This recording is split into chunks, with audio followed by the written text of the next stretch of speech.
La filosofía es una eterna curiosa. Al estudiar todas las cosas se puede involucrar en cualquier temática, así sea una pandemia.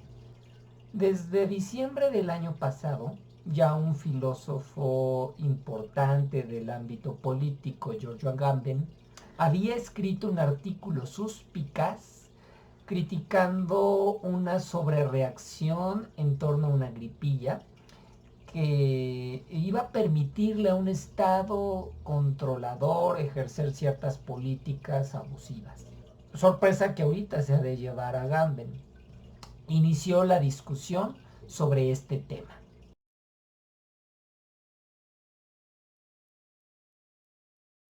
Podemos encontrar varios aspectos.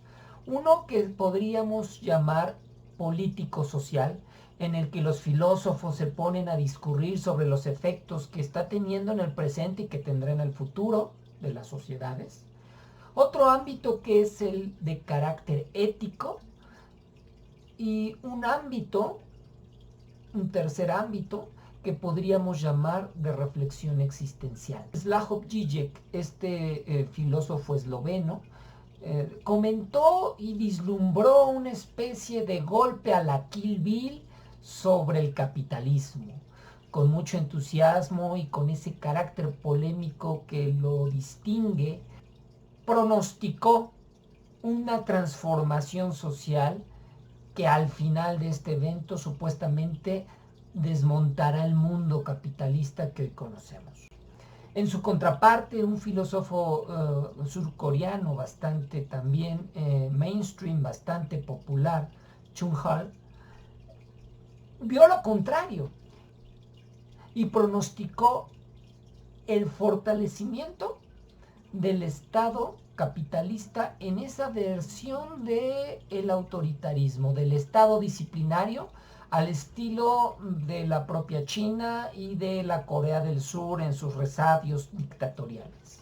Otras voces como la del filósofo francés Jean-Luc Nancy llegan a decir que en esta epidemia lo que nos puede salvar de esta especie de totalitarismo político es tal vez una solución técnica, bajo el riesgo de que en un momento nos enfrentemos a una especie de totalitarismo también científico, pero que es en la propia ciencia y en la propia técnica donde se puede encontrar la solución a esta pandemia.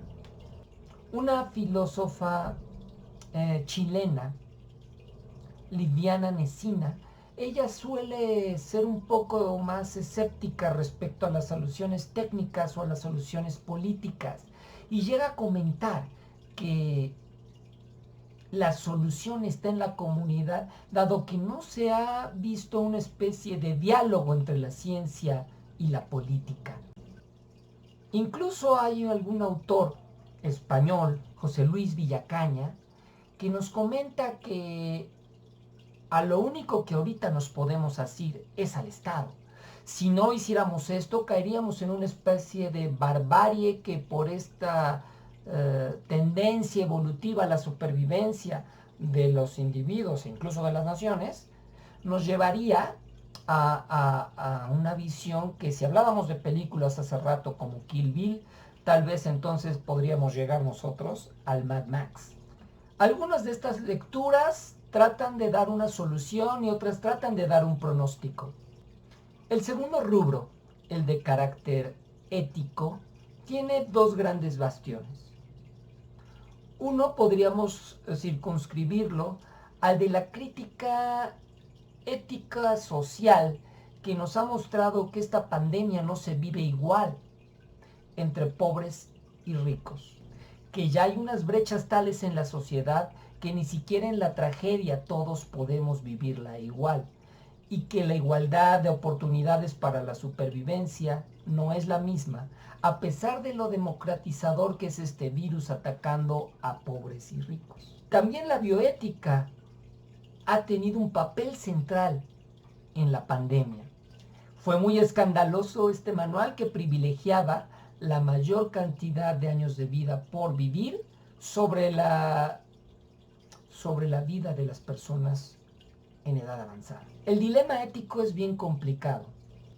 Tal vez parezca injusto considerar darle un respirador a una persona joven pero irresponsable que violó la pandemia y privar de esta a una persona vieja que a pesar de cuidarse se contagió del virus y también necesitaría de un respirador.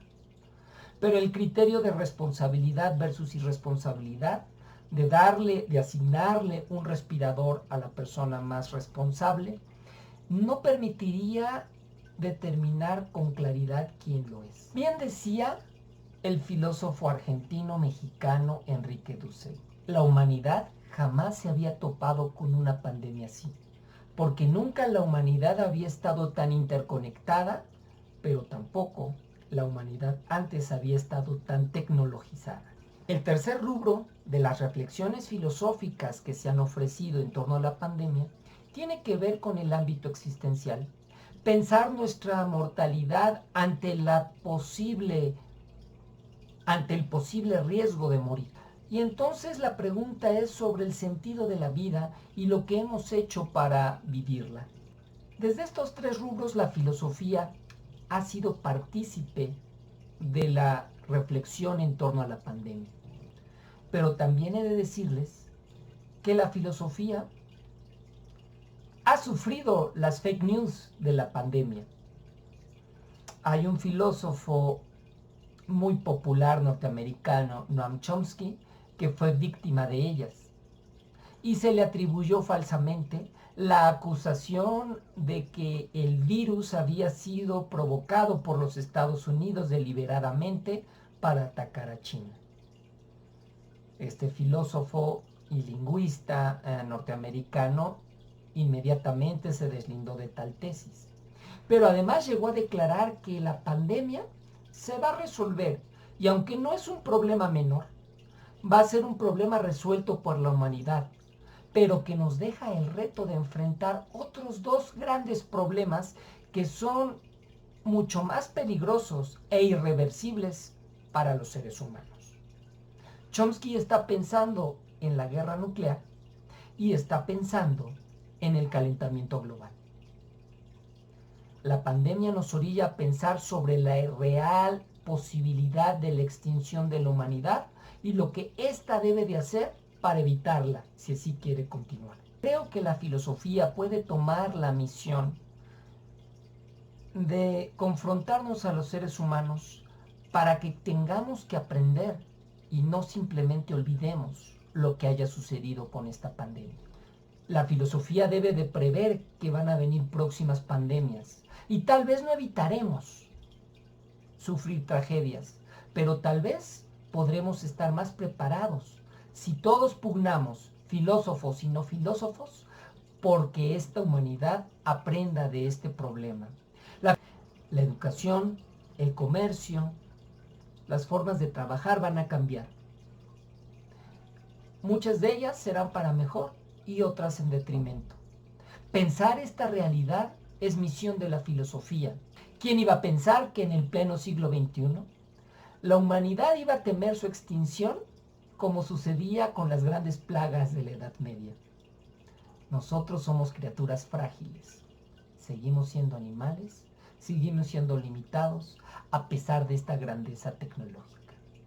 Aún así, bendita tecnología que nos permite enfrentar mejor la pandemia que en otras épocas que la humanidad no hubiera podido tener.